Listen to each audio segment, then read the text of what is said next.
CBN Educação Internacional. Educação Internacional é o quadro fixo de todas as terças-feiras aqui no Estúdio CBN e hoje temos a honra de receber a doutora Lara Crivellaro ao vivo aqui no estúdio. Não vou chamá-la de doutora porque você pediu fora do ar, então Lara, boa tarde, seja muito bem-vinda. Obrigada, Guarizo, muito obrigada. É um prazer estar aqui com vocês, ao vivo, para poder responder aí todas as dúvidas que surgirem. E surgem, né, doutora? Porque, aí, já chamei, tá vendo? Mas foi sem querer. Surgem porque muita gente tem interesse. Quantos filhos chegam para os pais e falam, quero estudar fora? E, assim, não é algo que dá para se fazer de um dia para o outro, né? Tem que ter um planejamento e minucioso, porque são vários tópicos, vários pontos para serem acertados, né? Vamos falar de alguns aqui. Queria, de maneira geral, né? Como é que se pensa nisso? Sem dúvida, várias questões precisam ser definidas e quanto maior o tempo de planejamento para que isso aconteça, melhor. Se nós estamos falando de uma questão de um high school ou de um summer camp que talvez leve apenas algumas semanas ou um high school que pode levar um semestre, um ano, ainda nós temos uma questão aí para se planejar, mas não tanto burocrática, mais financeira. Mas se nós estamos falando de uma universidade, sem dúvida nenhuma, também tem uma questão burocrática que o aluno, quanto antes ele começar a se preparar, maiores as chances que ele tem de conseguir uma vaga em uma universidade no exterior ou até bolsas, né? Então, esse planejamento com antecedência, ele é sempre muito importante. A gente recomenda que as famílias e os alunos fiquem atentos e comecem o quanto antes. Por exemplo, no 9º ano, né? Se vai fazer faculdade fora do país, antes de entrar no ensino médio aqui no Brasil, já tem que estar programado. Precisa, Guarizo, porque os alunos, a seleção é feita, principalmente no modelo americano, que também outros países utilizam. Alguns pontos são importantes de serem observados. Então, nós aqui no Brasil fazemos um Enem. O Enem é 1 dia ou 2 dias de prova e a nota que você tirou vai te colocar numa posição em que você vai conseguir ou não a vaga. E nos Estados Unidos é um modelo mais holístico de avaliação, ele não vê nota daquela prova, mas, por exemplo, a nota dos alunos, a média que ele teve a partir do 9º ano. Então, ter boas notas é um critério bastante importante, é o que a gente chama de GPA, quanto mais perto de 4, que é o limite do GPA, né? Quanto mais perto do 4, maiores as chances de vagas. Mas isso também não é tudo. Ele precisa dizer, numa carta de apresentação, que, em geral, tem técnicas para ser escrita, porque ele precisa ser convincente, ele precisa ter toda a apresentação dele com 600 palavras, por exemplo, porque você imagina que quantas cartas de apresentação eles recebem. Então, os alunos levam tempo para conseguir amadurecer e realmente ter uma carta, uma essay, que a gente chama, bem elaborada. Atividades extracurriculares, fez ações, voluntariado, isso conta muito ponto, fala outro idioma, é um artista ou é um atleta.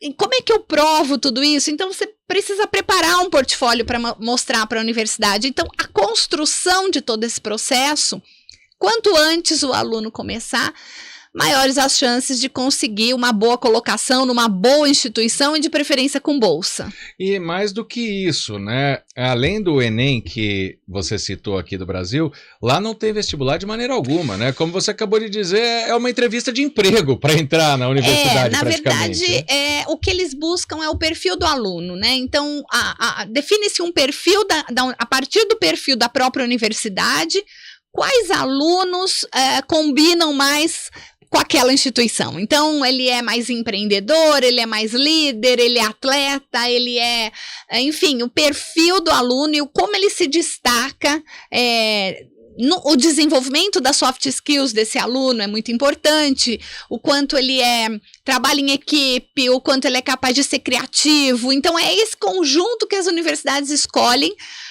como perfil de aluno, dependendo do perfil da instituição, às vezes é muito comum um aluno entrar numa Ivy League super renomada e aquele mesmo aluno não conseguir entrar em outra, porque aquela outra, ela tinha um perfil de aluno que não batia com aquele aluno que era muito bom. Então, por exemplo, o MIT, ele hoje só seleciona alunos que têm medalhas olímpicas, de ciências, de matemática. Então, você tem que ter uma medalha olímpica. E para isso, você tem que ter começado antes, você tem que ter planejado, você tem que ter participado das Olimpíadas nacionais, começa com as municipais, estaduais, enfim, até as Olimpíadas internacionais. Mas ter uma medalha, uma posição, já é uma condição. Então, vejam, cada instituição tem mesmo os seus critérios para conseguir os melhores alunos. E outra coisa que tem que ficar clara também, né, aqui no Brasil, o aluno que quer entrar numa universidade pública, a pública ainda é considerada a melhor. Lá nos Estados Unidos não existe universidade pública e por isso que precisa também de, às vezes, você ter alguma qualificação para conseguir uma bolsa, né? Porque o planejamento financeiro é muito importante. Guarizo, não é que não existem universidades públicas, elas existem, mas a questão do público como gratuito não existe. É isso, eu falei, eu me expressei mal. O público gratuito é o modelo que nós temos no Brasil e que também não faz muito sentido, né? A questão o aluno que mora num determinado local, ele contribuiu com os impostos, então ele vai pagar um valor muito menor do que um aluno internacional que veio do Brasil, que foi do Brasil para lá, nunca contribuiu com impostos, e ele vai pagar o valor normal, que é um valor relativamente alto se ele não for bolsista. Agora, um aluno local, ele vai ter um valor menor, mas ainda assim ele vai pagar. Então, realmente, não é barato ter um filho estudando fora, mas existem muitas bolsas. E existem bolsas determinadas por fundações, pelas próprias fundações que mantêm as universidades, bolsas que podem oferecer grandes percentuais de desconto, inclusive para atletas, para alunos que tenham alguma habilidade artística, mas elas precisam também saber com antecedência, porque às vezes você começa a aplicar para essa bolsa um ano antes. Então não adianta chegar no terceiro ano e pensar, quero estudar fora.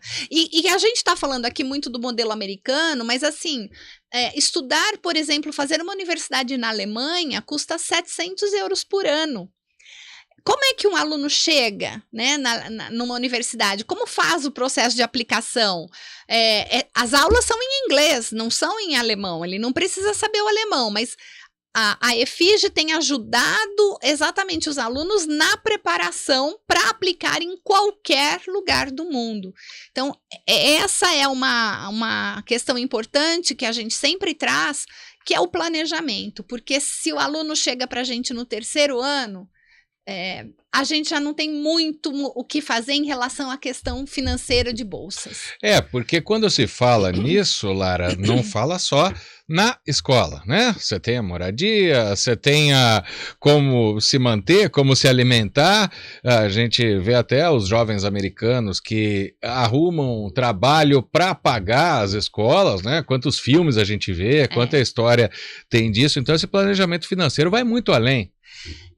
Mas assim, é possível, as universidades, elas estão preparadas para oferecer vagas para os alunos, seja na biblioteca, seja na cafeteria, enfim, isso também é parte da vida universitária. É claro que o aluno precisa chegar lá, mas ele tem o próprio visto americano, dá ao brasileiro o direito de trabalhar part-time, num primeiro momento dentro da universidade, 20 horas, né, parte do dia, e num segundo momento do curso dele, já do meio para o fim, ele até pode fazer fora da universidade, com estágios, etc. Mas, de novo, o planejamento antes de chegar lá, ele vai poupar muita dor de cabeça, muita economia de dinheiro e vai conseguir realmente as melhores vagas para os alunos. Bom, é só para registrar a mensagem da nossa ouvinte dizendo que na Alemanha tem universidade gratuita, mas não são todas, né? Veja, o que eu estou falando aqui, que eu citei a Alemanha, esse é um valor médio lá de boas universidades seculares. Sim. E quando a gente citou aqui a universidade, nós falamos especificamente dos Estados Unidos, né? Exato. Então, de fato, não existe universidade, esse conceito do Brasil de público é igual a gratuito, em outros países ele não é exatamente assim. Pode existir, sim, sem uma tuition para um aluno que tenha determinada nota ou uma determinada nacionalidade, não para outra. Então, são critérios. Aqui no Brasil, não. Se a gente tiver um estrangeiro que passar na Unicamp, ele não vai pagar. Lara, aí para a gente fechar, né? Quando esse estudante volta, ou ele fez uma faculdade, ou ele fez até o high school, hoje um diploma internacional na competição do mercado de trabalho brasileiro, ele faz muita diferença, né? Faz muita diferença. Faz muito, a gente percebe as pesquisas que nós temos, né, dos alunos que nós enviamos e que outras parceiros também já mandaram para estudar fora e depois acompanhando eles no mercado de trabalho, a gente percebe que sim, faz muita diferença. São pessoas que voltam com uma visão de mundo ou não voltam, né? Mas enfim, acabam criando uma visão de mundo muito mais abrangente, o idioma com capacidade de conseguir posições muito estratégicas e muito diferenciadas, são pessoas que são mais receptivas para o diferente, então as empresas gostam muito disso, né? Essa visão mais global do mercado. Então, de fato, a gente sabe que é um investimento, muitas vezes até pesado para a família, dependendo, né, de como o aluno se preparou para chegar lá, mas não tenho dúvida de que a posição no mercado de trabalho é bem diferenciada. Fora que o país que esse aluno esteve, muitas vezes tem uma multinacional trabalhando no Brasil e pode ter até uma preferência, né? A gente já teve vários casos desse tipo. O mais recente foi um programa que a menina foi fazer uma bolsa fora, com bolsa, e conseguiu trabalhar na IBM lá como estagiária. E voltou para o Brasil já contratada aqui no Brasil. Então, isso foi bastante gratificante para a gente. A gente tem muitos casos de alunos felizes com essa colocação e o desempenho deles profissional depois. Para quem está no YouTube, doutora Lara, eu vou falar esse número, a gente está vendo ali, ó, 981136700, é para tirar qualquer dúvida também, né? Sim. Estamos à disposição e queremos sempre poder ajudar e orientar as famílias e os alunos a planejar esse sonho e a conquistar esse diploma internacional, que muitas vezes acaba sendo até mais barato do que aqui no Brasil, se for para uma universidade privada. Exatamente. Lara Crivellaro, prazer tê-la aqui no estúdio, espero recebê-la mais vezes. Obrigada, Guari. O ao vivo no tete a tete é mais legal da gente fazer, né? Então, venha sempre que quiser, portas abertas aqui na CBN. Muito obrigada. Essa foi a coluna, o quadro fixo Educação Internacional desta terça-feira com a doutora Lara Crivellaro, virando o relógio agora 3h28.